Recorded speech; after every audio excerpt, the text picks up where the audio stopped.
ക്യാമ്പസിലെ മമ്മൂട്ടിയെക്കുറിച്ചുള്ള ഓർമ്മ പഴയ സഹപാഠിയും IAS-കാരനുമായ KR വിശ്വംഭരന്റെ മനസ്സിൽ നിറഞ്ഞു നിൽക്കുന്നു. അദ്ദേഹം മമ്മൂട്ടിയുടെ ഓർമ്മകളെക്കുറിച്ച് പറഞ്ഞത് ഇങ്ങനെയാണ്: ഞാൻ മഹാരാജാസിൽ MSc പഠിക്കുമ്പോൾ Mammootty BA final year student ആയിരുന്നു. പിന്നീട് ലോ കോളേജിൽ ഞങ്ങൾ ഒരുമിച്ചുണ്ടായി. ഡേ സ്കോളർ ആയിരുന്നുവെങ്കിലും മമ്മൂട്ടി മിക്കവാറും ഹോസ്റ്റലിലെ നിത്യസന്ദർശകനായിരുന്നു. കോളേജിൽ എന്തു കലാപരിപാടി ഉണ്ടെങ്കിലും മമ്മൂട്ടി മുൻപിലുണ്ടാകും. എനിക്ക് ഗാന മത്സരത്തിൽ സമ്മാനം കിട്ടിയ പരിപാടിയുടെ അനൗൺസർ എന്ന നിലയ്ക്കാണ് ഞങ്ങൾ ആദ്യമായി പരിചയപ്പെടുന്നത്. സിനിമ മമ്മൂട്ടിക്ക് ചെറുപ്പകാലം മുതലേ ഭയങ്കര ഭ്രാന്തായിരുന്നു. എല്ലാ സിനിമയും എവിടെ ചെന്നെങ്കിലും കാണും. നാട്ടിൻ പുറങ്ങളിലെ ചെറിയ സിനിമ കൊട്ടകകൾ വരെ ഞങ്ങൾ സിനിമ കാണാനായി സന്ദർശിച്ചിട്ടുണ്ട്.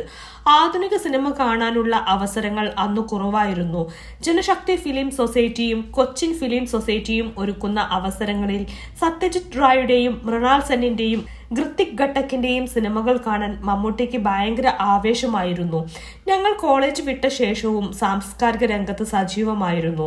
ജനശക്തി ഫിലിം സൊസൈറ്റിയുടെ ആഭിമുഖ്യത്തിൽ സിനിമയെ പറ്റി ഒരാഴ്ച നീണ്ടു നിൽക്കുന്ന സിംപോസിയം സംഘടിപ്പിക്കേണ്ട ചുമതല ഞങ്ങൾക്ക് ലഭിച്ചു. മമ്മൂട്ടിയാണ് MT വാസുദേവൻ നായരെ പോയി ക്ഷണിച്ചത്. സിംപോസിയത്തിൽ പങ്കെടുത്ത് മമ്മൂട്ടി സിനിമയെ പറ്റി നടത്തിയ ആധികാരികമായ നിരീക്ഷണങ്ങൾ MTക്ക് ഇഷ്ടമായി. ആ പരിചയപ്പെടലാണ് പിന്നീട് മമ്മൂട്ടിക്ക് സിനിമയിലേക്കുള്ള വാതിലുകൾ തുറന്നുകൊടുത്തത്. വിൽക്കാനുണ്ട് സ്വപ്നങ്ങളിൽ ചാൻസ് കിട്ടി. ലോ കോളേജിൽ നാടകം കളിക്കാൻ സ്റ്റേജ് ഇല്ലാത്തതുകൊണ്ട് ഞങ്ങൾ സ്റ്റേജ് നിർമ്മിച്ചു. അന്ന് അഭിനയിച്ച ഒരു നാടകത്തിൽ മമ്മൂട്ടിക്ക് പോലീസ് വേഷമായിരുന്നു. അന്നേ പോലീസ് വേഷങ്ങളിൽ മമ്മൂട്ടി കസറിയിരുന്നു. ക്യാമ്പസിൽ മമ്മൂട്ടിയുടെ വസ്ത്രരീതി വളരെ വ്യത്യസ്തമായിരുന്നു. ആരുമിടാത്ത ഫാഷനായിരുന്നു മമ്മൂട്ടിയുടെ രീതി.